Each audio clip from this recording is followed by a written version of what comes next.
How's she going, my son? And welcome back to the Dungeons of Dredmor. Despite how bored our character looks breaking out her DS system, we've actually done a little bit of tinkering off camera. Quite literally, as I use my tinkering skill to make a pair of cybernetic orbs. Very powerful, at least at this point in the game, caster stat sticks, basically, because they're not very good at being weapons, even though they do give me some electric damage. But they don't actually count as weapons, so if I attacked someone right now, I'd be hitting them with my foot. You know, unarmed. Now, I could double back and hit the first floor with my lockpicks, which I should have done off camera, but we'll skip ahead.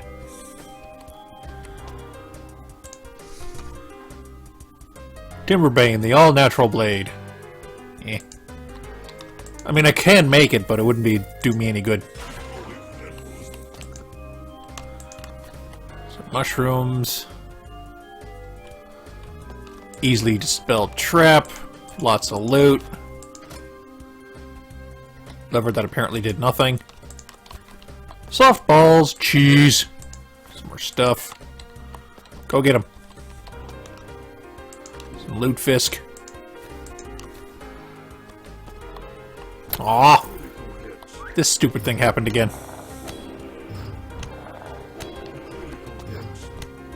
Did I pick up the side quest from the statue? I don't think I did. Let's go do that since we're probably right next to the objective.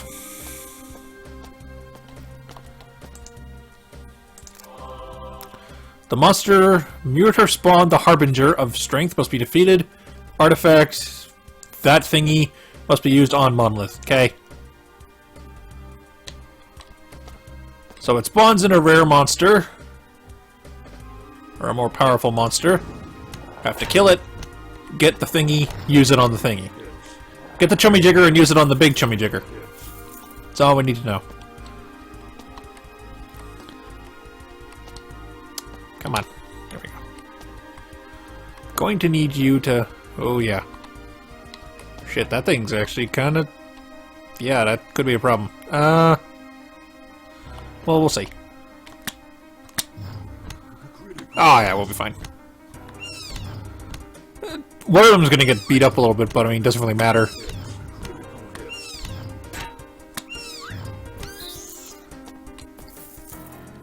Pick up this thing. Use it on this thing. Get! Very shitty item. Oh well. Could have been something good. That's like a full life type thing, so I'm gonna leave that there. Might need it later.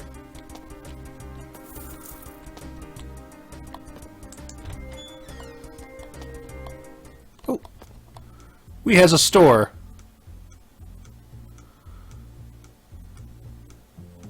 Okay. Now I could use that girdle, because there's a belt you can make with, tinkering that gives you more trap disarm skill, which is kind of mandatory for the really late game traps, because even the most trap disarming skill you can get from your abilities isn't enough to 100% disarm them, so it's a good idea to have it. So, I'm going to sell some stuff to Rex. Just some crap I don't need.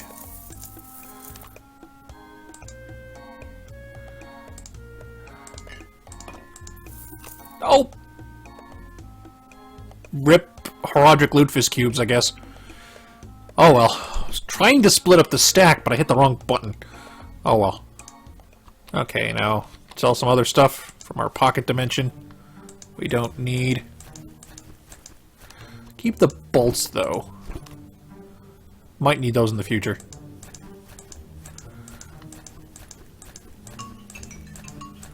Apologies if you hear my phone going off. Somebody responding to something on something or other. Yeah, just a like on Twitter. Appreciated, but, you know, nothing worth stopping a video over. Boop. Boop, boop, boop, boop, ba-doop, ba-doop, ba-doo.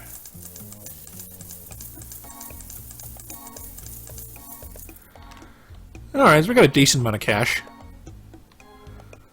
Buy the girdle. It girds your meats while accentuating your figure. Okay. Actually, we don't have a belt, so we might as well wear it until we upgrade it. Although, what does that need?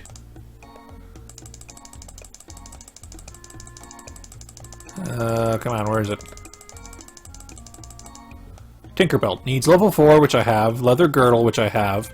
I need another set of tools, which I don't have a spare of, so I shouldn't make it yet. Spring-loaded power core and brass mechanisms. So I really only need some brass. Spring-loaded power core. Can I make one of those yet? I think I can. Yeah. Just need the bits for it. I made a bunch of this, so I know I have some more. But I'm out of metal. I know that, so... We have an objective. You know, aside from the whole save the world thing. Okay, the body just got up on its own and isn't doing anything in particular. Sure, why not? Oh. The ectoplasmic excretion. This thing creeped out of some crack between dimensions. It does not notice my presence. Go get him. There we go. Raid the fridge!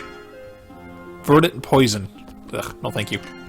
I don't know, I think it's relevant for something, but...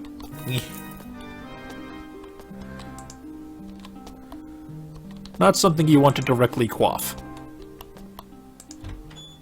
Oh, hello. The Hat of Bergstrom. As worn by the milliner wizard Bergstrom, this fabulous hat is said to enhance... abilities. Gives cunning. Unlucky formerly living adventurer. A sad sight, suggestive perhaps of your own mortality. Quick, grab the loot! What am I wearing at the moment? Raw +2 magic. Because the green stat there, savviness.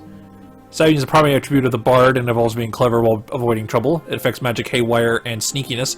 What it doesn't tell you is that it also makes spells cheaper. There's a cap on it though, so it's not like I can stack it indefinitely and have spells that are free. But it might still be worth it. Let me see.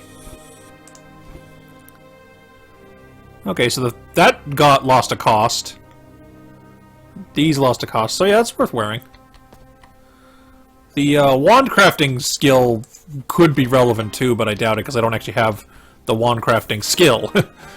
Like, I have level 1 wand crafting, but I don't have the thing to do it with, or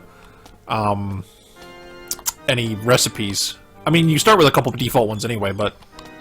Okay. This gives random enchantment to something.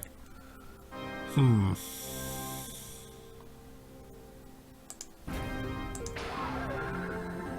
vision and toxic resist. I can live with that. Now, I didn't do it on one of my cybernetic orbs because it can give bad stuff. Because Krong is a fickle, fickle god. And he randomly curses stuff because he's a douchebag. Source of iron. Come on. Alright. Get the diggle. Yeah, they scale up a little bit with the levels, but the basic diggles are never that big of a deal. Sword of glass. This is just a shard of glass awkwardly wrapped up in some string. Don't drop it. Yeah, you guys deal with it.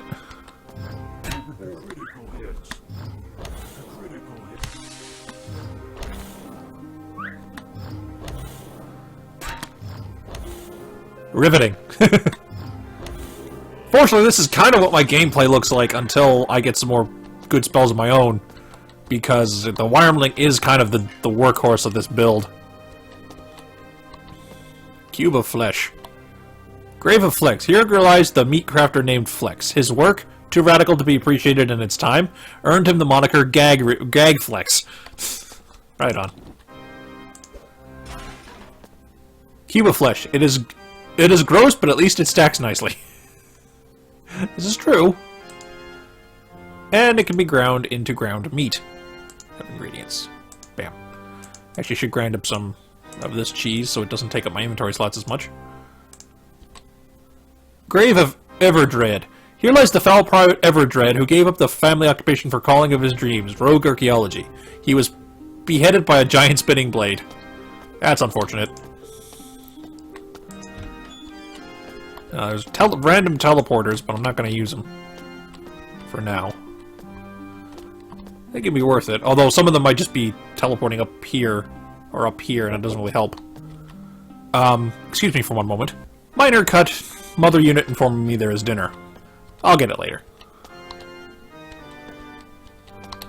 Yep. Want to see my song and dance routine? Not really. Appreciate the offer, but no thank you. Oh, Herol. And a new Lutefisk cube, excellent, because I accidentally sold the 3 that I had already. I don't know why I had 3. Guys, I don't know why I had 3 Lutefisk cubes. Gonna drop this right on your head.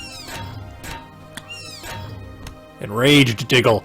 A strange little bird thing that tunnels through the walls with its odd rubbery nasal appendage. This one looks really mad. And now he looks really dead. Found nothing in the mini fridge. Damn. Cheese, Lutefisk. Robe. Cheese. Lutefisk cube. Cheese. Booze. Booze. Helm of Threepwood. Of the sort used by the mighty pirate himself, a master of improvisation. It's a pot. Lockpicks. Traffic cone. This may make a ridiculous hat, but at least you won't get hit by a car. Alright, level up. Yeah, I'm kind of digging this maxing out this tree first. Again, because this tree also gives savviness, which is also, you know, like I said, it's the stat that makes spells cheaper, so it's also worth leveling for that reason. And, you know, being basically immune to traps by virtue of, oh, I can disarm them all before I ever possibly run into them, kind of helps. And, you know, as we've seen, I kind of don't need much in the way of any sort of offense, because the little dragon's doing all the work for me. And I mean, I got a couple spells anyway.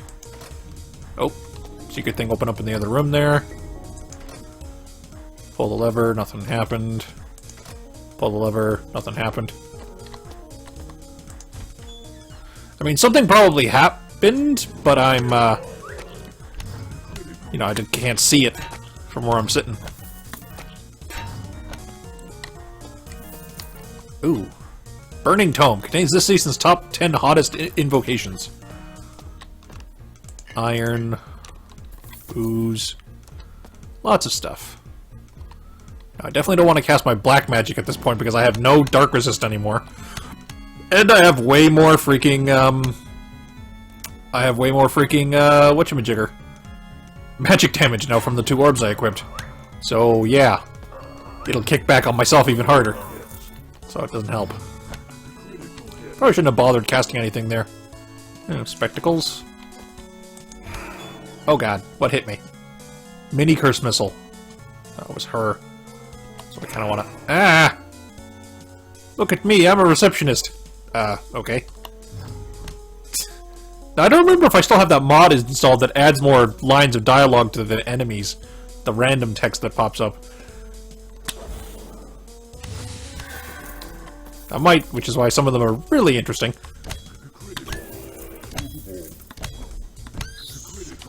Okay. Oh, another side quest. Boop. You must find the item name. Be warned, it's guarded by a group of dudes. Okay. Not seeing them on the map.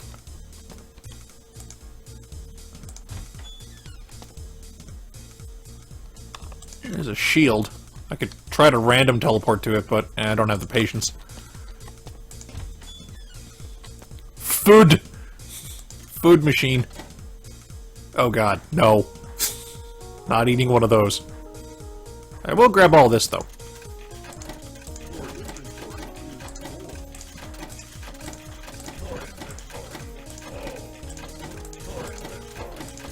Yeah, I know.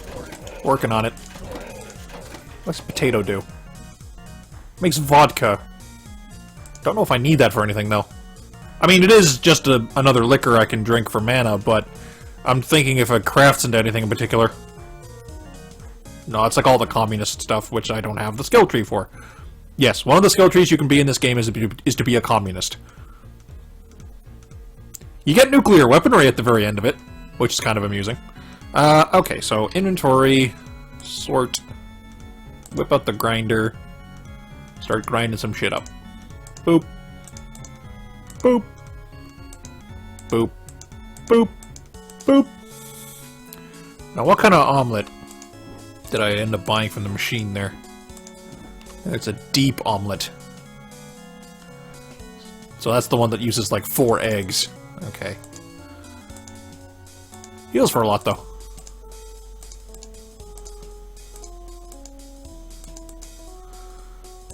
Okay. Brief cut while I do a bit of inventory management in my pocket dimension. And we are back. Significantly cleaned out inventory, did a lot of crafting. I made a bunch of cheesy omelets. Not as good as the deep omelet, but only requires 1 egg and uses 3 grated cheese instead, so much more efficient. Admittedly, the only difference between food items is how many turns of heal of like 1 healing per second you get. 2012, man. 2012. Was an interesting year. Wasn't the end of the world, as many people were trying to predict. Gladiator sandals. +1 nimbleness, which is not a stat I use as the mage, but something I can live with. And I'm gonna start turning the traps into Lutefisk. Lutefisk, like I said before, doesn't do anything relevant. Oh, great! I found one of them for free. But it does turn into something relevant if you find a Lutefisk shrine and give it up to the Lutefisk god, who is a giant fish. Yes, this is a thing that is in this game. I'm saying it with a completely straight face. Can you lock onto the zombie, please? Can you... Ah, crap! No! Eat a Danish. Okay, we're good. We're good. Okay. Brain trap, some grog. A pattern? Aw. Mad haberdashery. Some people have questioned the wisdom of strapping an arsenal of weapons-grade thaumaturgy to your head, but the more mercury fumes you inhale, the more this feels like a good idea. Whoops. Aw. Gives you a bunch of stats. Very high chance of corrupting the item you're using, though. Because that's the thing with the enchanting in this. Also, yo dog. I heard you liked secret rooms. So we put a secret room in your secret room. Holy crap. Oh well. But yeah, the way the enchantments work in this is that the more stuff you try to pile onto the one item, the more you risk it getting corrupted and doing something really bad. Like, in some cases, like, for example, you can basically negatively enchant armor to the point where it explodes when you take damage. Or rather, you explode when you take damage. Which is, you know, very unpleasant. Grave of Daynab. Here lies Daynab, who had more swords than sense. And one of them is rusty, so I can make rust out of it. Which is relevant for healing potions and thermite bombs. Which are neat. Grave of Stark. Here lies Stark the mycologist. It said that he was driven raving mad by the effect of his crop. Mycology, if you don't know, is the art of fungus farming. Or fungus knowledge. That's actually a tree in this. Battle mycologist. It's interesting. One of the trees that got a big overhaul a couple patches ago in this game, where it was a lot more micromanaging and a lot more like individual clicks and stuff, but they made it like RNG based and less based on player like min-maxing like a fiend and taking like half an hour per move. Monstrous Regiment, Lord Dredmor's 51st, has recently come in possession of an artifact and must be stopped. Okay. La la la la la la la. Run around murdering things for random statue gods. And be rewarded. Where are they? Above me? Yeah, they're above me. Oh, yeah. Gotta pay attention to where I'm going. Mage is squishy. Even after a couple of level ups. Because I'm not getting any stats that give me, like, a lot of raw life. You know, I'm getting, like, literally the least possible.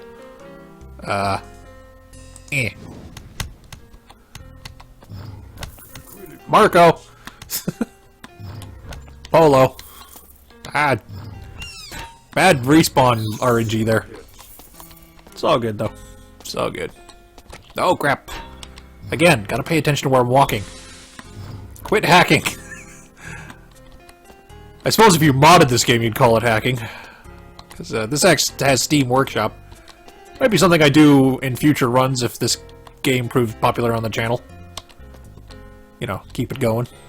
Can you, like, gelatinous blob arseholes, like, stand still and be lit on fire? That'd be great. Where are they? Okay. Oh, this is the regiment of things I need to kill. I'll boot you in the face. Yay. And I got what? A very bad helmet for mages. Oh well. Since wearing, like, actual metal armor reduces your magic stats, which is unfortunate. Anyway, I forgot to pause my timer during the brief couple of cuts in this episode, so I'm going to assume I'm at my time here. Anyway, thank you all so much for watching. Twitter, Tumblr, and subscription are in the description as usual. The Dungeons of Dredmor, ladies and gentlemen. A longer roguelike than what most people think of a roguelike these days, where, you know, you have a run that lasts like 30 minutes, 40 minutes, and then you're done, whether you win or lose. This is more like the actual game Rogue, where, you know, it's a longer dungeon crawl. It can end very quickly because you can die very easily, but if you play it smart, you play it patient, and you know, exploit all the resources you have at your disposal, you know, assuming you can, depending on what kind of build you make in games where you can choose what build you have. Oh, okay, I thought I was getting double music for a second there. What was I talking about? Oh yeah, how, you know, this game is more like the original Rogue, and it's, you know, so it's a lot slower. You know, one run to completion might take several days of playing. You know, not like 8 hours a day or anything, but, you know, if you're playing it like an hour or two a day, it'll take a little bit. But anyway, thank you all so much for watching, and ciao for now.